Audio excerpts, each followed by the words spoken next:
Welcome to the Rick Helps Real Estate Show, where after a while, the little voice in your head says, why am I watching this?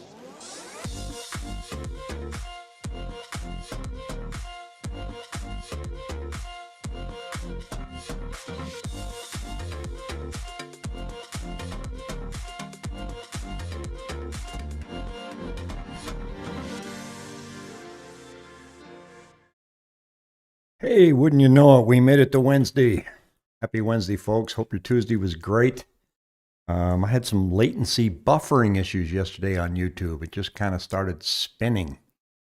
So I got up this morning and I Googled what causes buffering on YouTube Live, and my picture came up.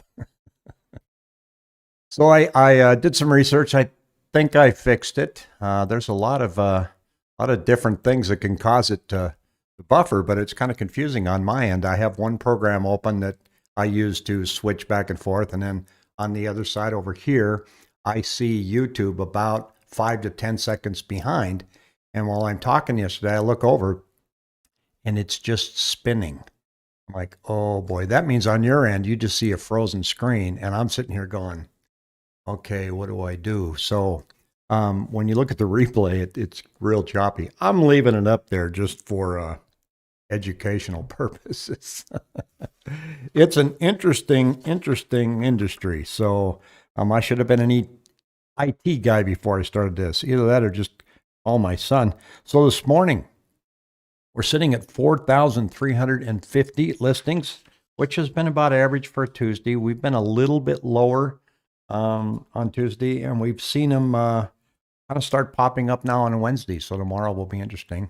Again, the numbers are so tiny that it's not hard to measure anything at the moment. We're going to look at some numbers, and then we had a request yesterday to kind of take a look at Eastmark. So Eastmark is a new development that's out in Mesa on the far east end, kind of a cool development. And so we're going to look at that and see what's going on in that neighborhood. And I want to take us right now to show what's going on in and around Phoenix with the Crawford Report. So let's take a look this morning. And here's our sales price per square foot. So you can see that it's headed up. And right now our annual appreciation is 18.2%. That's a pretty fast clip. And what we're seeing, and I'm gonna share some more here in a second, but let's see. Let's look at this. Let's look at inventory, see what's going on. Up, down, up, down, up, down. That includes, this is just excluding under contract and contingencies. What it's saying is we only have 15 days inventory. So if no other homes came on the market at all, we'd be completely out of homes in 2 weeks. Now that won't happen, but that shows you how tight it is. So you know that, before the crash, we had a 6-month inventory. Now we have 2 weeks.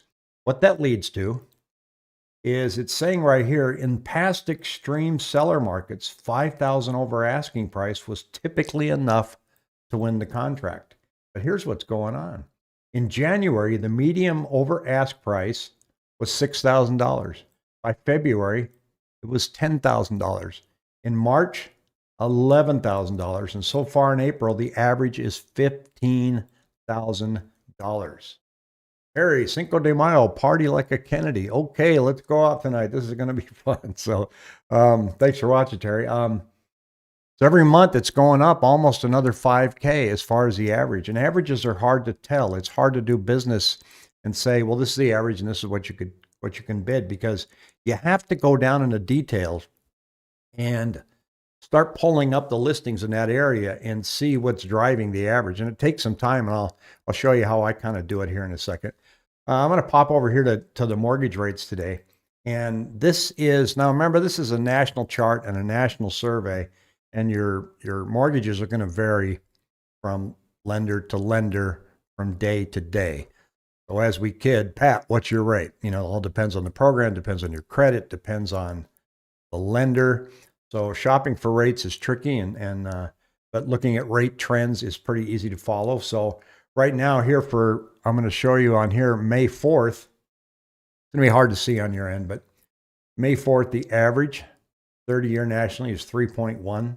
Last year, 3.27. So it's better.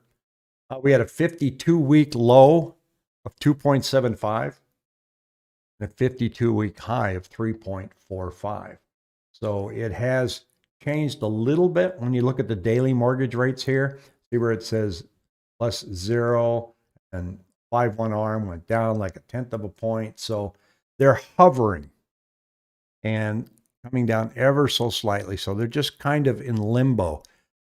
Janet Yellen yesterday, and she is the Treasury Secretary with the Biden administration. She used to be the head of the central bank, which is the position that Jerome Powell holds now. She came out yesterday, yesterday or the day before, and said that she thinks that interest rates need to start coming up before we overheat and have a problem. Now, that's kind of out of her sandbox. Everybody was reacting wildly yesterday, saying she just gave Jerome Powell a huge beatdown because he has said that he's not even thinking about raising rates. Speculation was that she was probably going to come back out and correct herself and say, well, that's not really what I meant. And she did. So she came out and she said, Yellen clarifies that she's not predicting a Fed rate increase. So she kind of stepped out of her current role and went to her past one and kind of got people all janked up on that one. So that was pretty interesting. Let's go and jump over to Eastmark here for just a second and look, because I'm seeing some interesting stuff on Eastmark, and it's pretty typical of I'm seeing in just about every neighborhood. But I looked at percentage of homes that are going over list price and what the dollar amount is for that, and it's almost exactly the same as every other neighborhood I've seen. Between 400 and 500,000, the average over list is between $15,000 and $20,000. Hard to tell. So if I move over here and take a look to what's on today, so here's the first thing that jumps out at me right now is there's 18 listings in Eastmark, and I'm going to show you on the map where these are. So Eastmark is way out here, okay? They got the 60, the 202, so it's just east of the 202 freeway. If I zoom out a little farther and show you in perspective, here's Phoenix, Tempe, Chandler, there's Eastmark way out there. When I go in and I look at and I change closed listings and I look at how many there were 81. There's only 18 homes for sale today, but 81 homes closed for the month. What that means is they're just percolating out there. As soon as they come on, they're off, they're on, they're off. So homes are moving out there. I look at the list.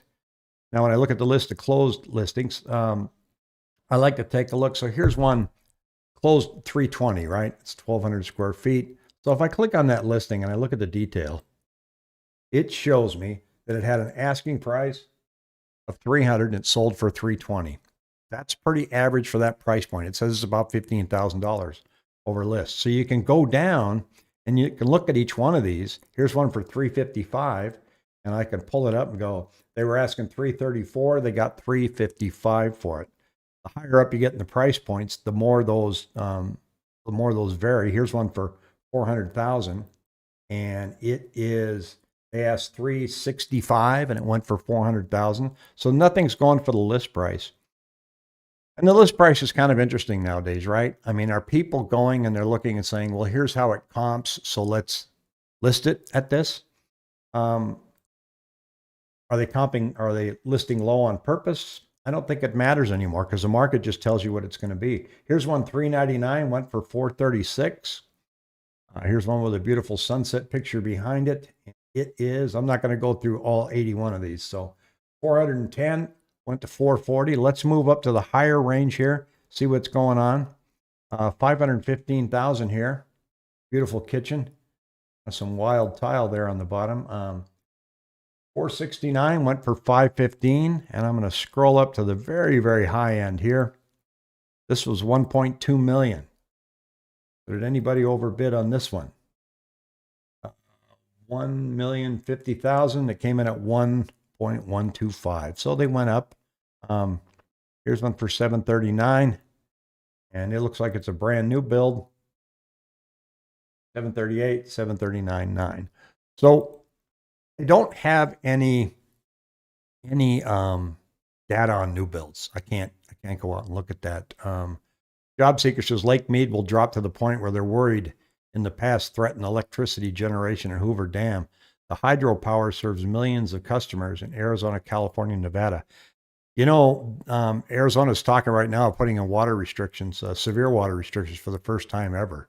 Lake Mead, if you've ever flown to Las Vegas, you look down, you can see how low Lake Mead is. It's going to get interesting. I was out in a new home development out in Buckeye, Sun City Fiesta, Del Webb, and they told us that they draw their water from a natural aquifer below them.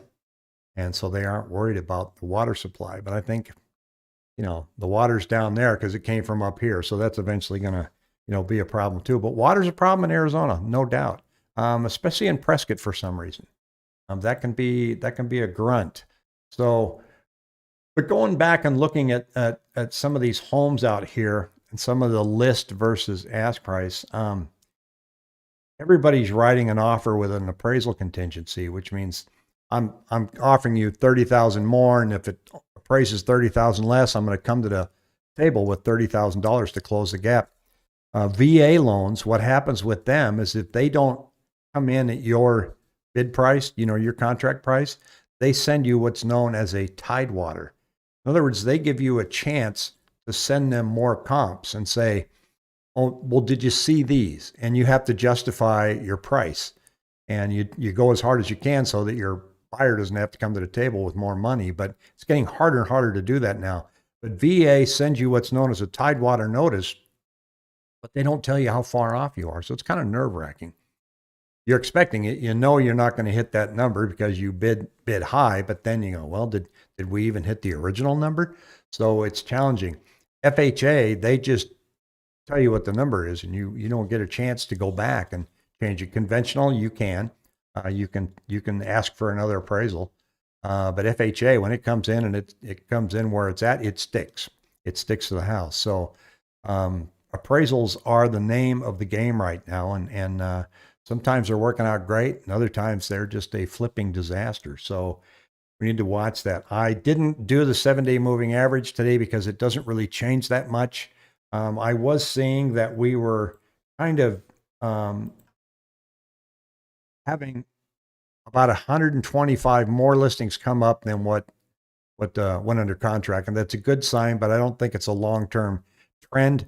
We are seeing more listings coming on, and the biggest example that you could see of that is just looking in Eastmark. Think about that. There's only 18 homes on there right now that are actively for sale, but 81 sold for the month.